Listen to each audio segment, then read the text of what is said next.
শহরের চাচাতো বোন যখন গ্রামে সবজি বাগানে যায় এভাবে উষ্টা খেয়ে মরে, আর বস্তা নিয়ে চলে গেছে একদম গ্রাম থেকে সব সবজি তুলে নিয়ে চলে আসবো। আসসালামু আলাইকুম এভরিওয়ান, সবাই কেমন আছেন? আমি ফারজানা, আমি আলহামদুলিল্লাহ আমি অনেক ভালো আছি। আজকে একটা গ্রামের বাড়িতে যাব, যেটা আমার মামি শাশুড়িদের বাড়ি, আর ওনাদের বাড়িতে কেউ থাকে না, তো উনি সহ আমরা একসাথে সিএনজি করে যাব। কারণ আমার গ্রাম দেখতে অনেক বেশি ভালো লাগে, তো চিন্তা করলাম ওনার সাথে চলে যাই। তখন ছিল বিকাল টাইম, তো সিএনজি করে আমরা সবাই রওনা দিই। এটাই ওনাদের বাড়ি, ওনারা কেউ থাকে না, তালা মারা থাকে। তো ওনাদের একদম বাড়ির অবস্থা খুবই খারাপ, গাছপালার পাতা পোড়তা পড়ে একদম অবস্থা খারাপ হয়ে গেছে। কিন্তু এই গাছে দেখেন পেয়ারা ধরছে অনেকগুলো, পেয়ারাগুলো কিন্তু অনেক মিষ্টি, আর এত পেয়ারা ধরছে যে উনি না নিয়ে কিন্তু পারতেছে না, তো পেয়ারা পাড়া শুরু করে দিয়েছে। আর এইদিকে আমার মেয়ে খোঁজা শুরু করছে পেয়ারাগুলো এখন এত বড় হয় না, ছোট ছোট ছিল। উনি নাকি ছোট পেয়ারায় বেশি পছন্দ করে, তো সেজন্য আমার মেয়ে দেখতেছে নিচ থেকে খুঁজে খুঁজে নিচ্ছে, আর অনেক খুশিতে আছে সে। ওর খুশি দেখে আমার নিজের কাছেও অনেক খুশি লাগতেছে। এবার পেয়ারাগুলো নিয়ে ওর আপ্পিকে দিয়েছে, আমার মামি শাশুড়িকে ও আপ্পি ডাকে। তো ভাবলাম আমিও কয়টা পেয়ারা খুঁজে দিই। আর এই ফাঁকে দেখতেছি যে আমার মামি শাশুড়ি একটা বস্তা নিয়ে চলে আসছে বাড়ি থেকে। ওনার এই কাণ্ড দেখে আমি তো পুরাই অবাক হয়ে গেছি।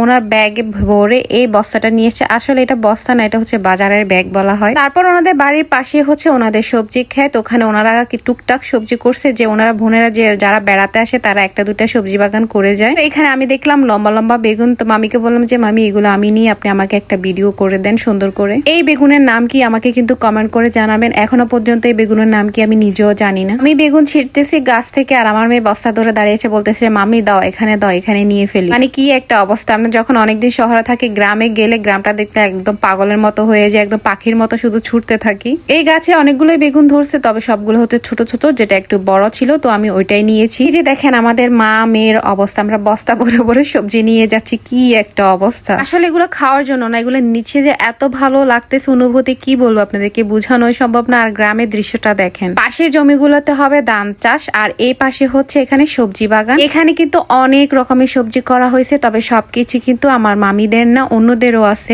ওনারা ওনাদের জমিতে যে সবজিগুলো করছে এগুলোই মামি উঠানো শুরু করে দিয়েছে। এই দৃশ্যগুলো এত সুন্দর লাগতেছে গাইস, বলে বুঝাতে পারবো না। এখানে আমার মামি শাশুড়ি কুমড়া শাক নিচ্ছে, এবং কুমড়া ফুল আছে যে ফুলগুলো নিচ্ছে, এগুলো একসাথে মিক্স করে রান্না করবে। অনেক দিন পরে আমি সিমের ফুল দেখছি, অনেক সুন্দর না, তাই না? এই ফুলটার কালার কিন্তু একদম ইউনিক মনে হয়েছে। যে আমার মেয়েকে দেখেন একদম জমিনের চারপাশে শুধু ঘুরতেছে, যে জায়গায় ফুল আছে তো সে জায়গা থেকে ছিঁড়ে ছিঁড়ে নিয়ে আসতেছে। এগুলো মূলত সর্ষে ফুল হবে, তো সর্ষে ফুলগুলো নিয়ে এসে উষ্টা খাচ্ছে আর পড়তেছে কয়েকবার। আমিও শুধু জমিগুলো ঘুরে ঘুরে দেখতেছি, আর 101 শুধু উষ্টায় খাইছি। আসলে এগুলো দেখতে এত সুন্দর লাগতেছে, মানে কোন দিকে হাঁটতেছি বা কিভাবে হাঁটতেছি তাকিয়ে কিন্তু হাঁটতেছি না, হাঁটতেছি আর উষ্টা খাচ্ছি। তো সেজন্য বললাম আর কি, শহরের চাচাতো বোন গ্রামে সবজি বাগানে গেলে এভাবে উষ্টায় খায়। হ্যাঁ দিয়ে উঁচু নিচু জায়গা তো, আর আমার মেয়ে যে কতবার পড়ছে তার কোনো ঠিক নাই, তার ফুল জামাই একদম ভরে গিয়েছে। তবে আমি কিছু বলিনি, কারণ যে আমাদের ডাইরেক্ট সিএনজি যাবো আর আসবে, সেজন্য ও মজা করে নিক, তাই আমি আর কিছু বলিনি। বাচ্চারা মাঝে মধ্যে প্রকৃতির সাথে মিশে গেলে তাদেরকে মানা করবেন না। আজকের ভিডিও পর্যন্ত, সবাই ভালো থাকবেন, আল্লাহ হাফেজ।